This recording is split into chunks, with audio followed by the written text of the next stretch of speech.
Hello, Parkland family and friends. Parkland. It's Beth and Jason with this week's edition of the Bulletin. So, Sunday. Wow. It was amazing. It was amazing. It was amazing, yes. Sunday morning, both services, we had about 325 people here with the services together. That is awesome. Yes, and we accomplished all the goals. We have people, Parkland people, it was their first time back, and then we had visitors. So it just was wonderful. And then Friday night was wonderful with the children's lesson and the bonfire. The students had a nice campfire. It was our first kind of group activity together. Parents stayed. You know, anytime you can get parents involved in student ministry, it's a plus. And so they stayed, and it was just excellent.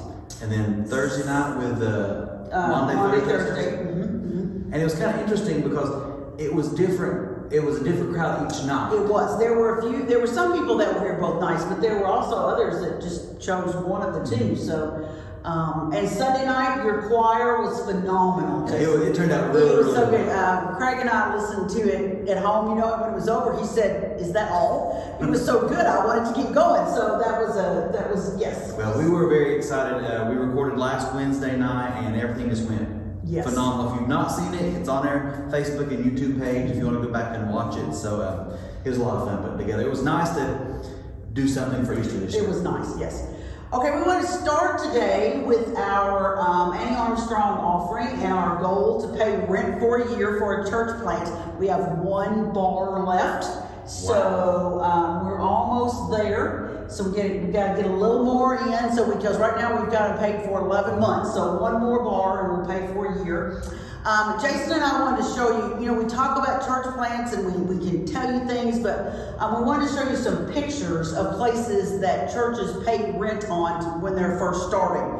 So, and there's all kinds. We got all kinds. These are real things. So the first one we have is just this little church that is in Santa Cruz, California. This is how they just have a little bitty church. They've just started, so I don't know if they're renting it from someone. So that is that. Then another type of church plant meets in something that looks like this. Jason, they rent space in churches. Sometimes older congregations may be shrinking, and in order to keep the lights on and the bills paid, they'll rent it out to church plants, and so you may end up with a very traditional, very and you may not rent the whole building. No, just rent, or not for you may just be in there a day or two. This next picture kind of struck me. This is a church plant pastor in a church that, as we can tell by the way the pews are pushed around the wall, it hadn't been used for a while. It does not look like what we would call a typical Southern Baptist church, and so I can just imagine this guy standing in the middle of this sanctuary going, "All right, Lord, what now?" So sometimes they use older churches and rent parts. Sometimes they rent old movie theaters. Because these places, and a lot of times these places that the church planners are renting, it's to help the buildings out. They're just trying to get people in their buildings to pay the bills, and you don't know what you're getting into. You don't know what the setup's going to be like. You don't know any of that. You have to bring in all of your own equipment. Yes, and take it back home with you every Sunday. Every Sunday. Yes, and some of them are able to rent a nice theater, especially during COVID when they weren't, but they're still having to pay for it and still having to bring all their stuff in. No offices, no Sunday school rooms, just the worship center. Sometimes they rent a school. And then sometimes in shopping centers you'll see empty storefronts, and sometimes they'll make use of those as places for them to worship. There's also like empty Dollar Tree, Dollar General buildings, and those kind of places that churches make use of as well. Now this picture, the next two, they have a connection to Parkland, so I wanted to share those with you. Many years ago, several years ago, we had a children's pastor, and his name was Mark Swan. His wife is Amy. Now, he was not the children's pastor like you are. His sole job was on Sunday mornings, he did a little children's sermon. Okay. So when Mark and Amy graduated from the seminary, they became church planters, and they moved to Baltimore. And they have started a church there. I think it's called Fire and Light Church, I think. And so they are a church plant, and they're renting a building. So this is not Amy or Mark. These are two of the ladies in his congregation. And as you can see from how the room looks, they're definitely sharing it, and it's definitely multi-purpose. And then this one I put on here, this is also not Mark, but I wanted you to see how the chairs are stacked, and there's a tub, and yes, and so when you start a church plant, it just kind of, you move everything in every Sunday and you move it out with you. And so that's why paying their rent for a year is just so helpful, so that we can do this. Now, I follow Mark on Facebook, and they started out like with 2 members. I mean, it was nothing. And now they have, I don't know how many they have, but now they at least have enough so it's not so just more than 2. And it appears that they're different ages. There's a person in the back and different ages, and then so anyway, I wanted to show you Mark's church plant, and Jason and I wanted to show you some pictures. And Pastor Chris did a video today that kind of walks us through the final push for this Annie Armstrong offering. So check out his video on Facebook, our Facebook page. Okay, great. Be nice if we knew this man. We could. Yes. Yeah. Anyway. Okay. All right. So next event, Jason, this is yours. Choir has been such a success. We decided that we want to keep doing it. We can do it safely. Everybody felt very nice. If you watched the video, you saw we're all spaced out on the platform. But we can still grow. If we outgrow the platform, we can move out into the sanctuary. We can spread out and do choir safely. We discovered, because we rehearsed every Sunday and every Wednesday in March to get the music together. Sure. And so after talking with everybody, we decided that we would try Sunday afternoons at 4:30. Okay. We're already out on Sundays. Wednesday night, the options were like 7 and 7:30, which kind of puts it late, especially if you've got kids and you want to sing in the choir, or if you've worked all day, or you have to get. So we decided we'll try Sundays at 4:30 in the sanctuary. Okay. We do have some exciting news about that I'll be hopefully sharing with you all next week about some choir stuff that's coming up. Good. So I'm just excited to get back into a rhythm. So those that might be a little cautious about COVID, we still have you sign in so we can do tracing. Yes. They wear their mask until they're ready to sing. Is that kind of how it works? And then some people wore their mask while they were singing, and some took them off. But everybody's spaced out on the platform at least 6 feet apart. Yeah. Unless they were a couple. You may have seen people closer together, but those were couples. If people have been hanging out together, I pushed them. Yes. That's how we can get more people on the platform. Sure. But we can, once we move, as we outgrow the platform, we move out into the sanctuary, we can fill it up. Sure. Okay, so we'll be looking forward to the exciting choir announcement next week, right? Yes.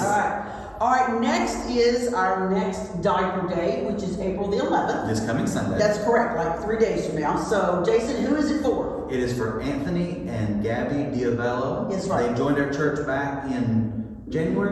Right after we came back, I think. And he's a seminary student. He is from Arizona, I believe. And they have a little girl, and they're getting ready to have a little boy. Yes. And so this is another nice way for us to get to know some of our young so families. sweet, so sweet. So we'll pray for them. You can meet them Sunday, but so this Sunday is going to be Anthony and Gabby's Diaper Day. And I think the baby's due like at the end of this month. Yes. The Nykerts, their baby they boy. They had their baby boy. They're home. His name is Daniel. And so I don't know the Diavello's baby, but we'll name. No.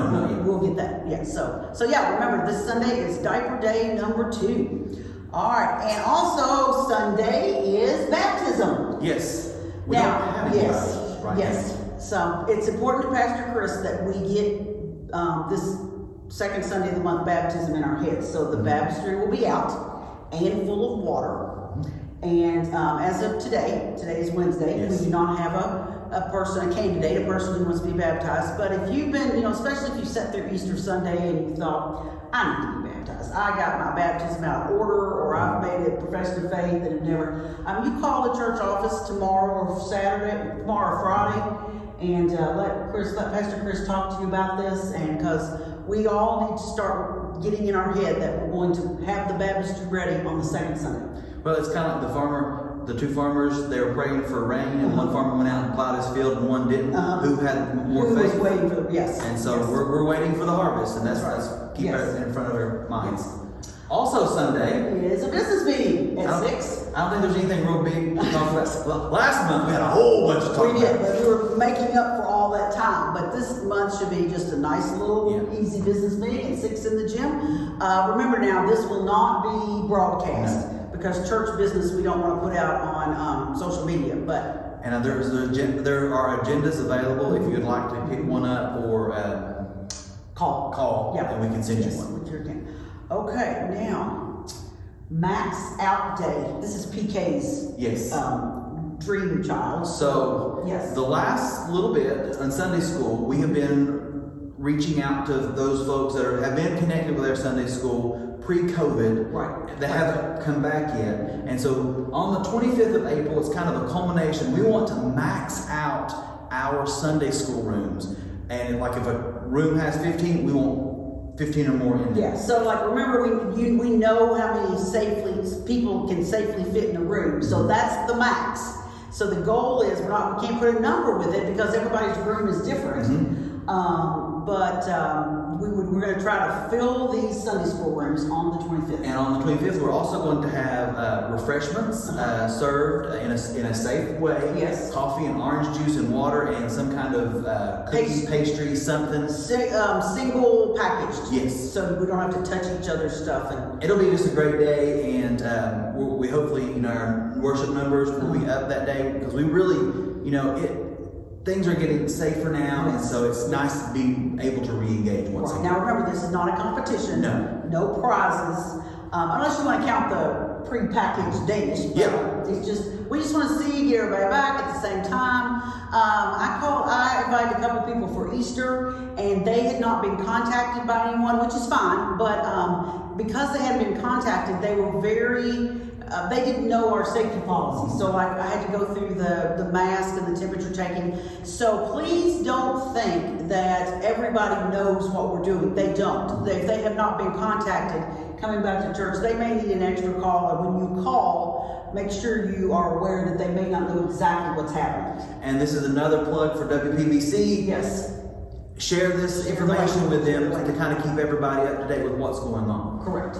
All right. Next we have Who's Your One? Now, in our D groups, we've been talking about Who's Your One, and this is a whole big nationwide emphasis, and it'll be a conference on Sunday night, April the 25th. So that will be our Sunday night worship on the 25th of this month. Yeah, this is the fourth Sunday, so that's our outreach Sunday. So what a better way to work on outreach than to go hear people speak about Who's Your One. Now, I think this is funny because sometimes when we say this really fast, it sounds like Hoosier, like Indiana. This is not what it is. It's Who is Your One? And it's basically a program where we each are going to pick a person to pray for, to minister to share Christ with. And that seems a little scary to some of us. So the conference on the 25th at 6 at Highview is going to help us understand how to do that without fear, without stress. And some of the speakers will be there. Johnny Hunt is the big name, big headliner that night. But also Aaron Harvey, the pastor at Highview, will be there. Catherine Renfro from the North American Mission Board will be there. Steve Gaines, pastor of Bellevue Baptist Church in Memphis, will be there. And then J.J. Washington, he's the evangelism catalyst, I believe, for the Georgia Baptist Convention. So it's just a night of worship and encouragement and how this Who's Your One works. And so that'll be our service on the 25th, the fourth Sunday of this month. Right. And we've discovered through our D groups that some of us have gotten so I don't know what word, but we only have Christian friends. And so when we say, now, who are you going to pray for? Who's your one? People go, I don't know anybody. So this conference is going to help us learn to get outside of our comfort circle with the Christian friends we have, and maybe think of our neighbors or people at work that we can begin to pray for and share with. So we're hoping we have a big turnout for this. It's free. Yeah. You just come to... No reservation or anything. You just show up. And this is at the Highview Fagenbush campus. Right. Ours right around here, not the... Okay, well, Jason, that brings us to the end of our slideshow. Did we get it all? I hope so, because that was a lot of stuff. That was a lot. So, Diaper Day, baptism, business meeting, all Sunday. Choir practice. So 4 things on Sunday, and then we'll continue to keep you posted about this this conference. Yes. So we get our details right as we go along. Yes, okay. And then don't forget Annie Armstrong. That's right. Watch Pastor Chris's video. Yes. All right. All right. So remember, keep Jesus first in your life and wear your mask. Bye, guys. Bye. See y'all next week.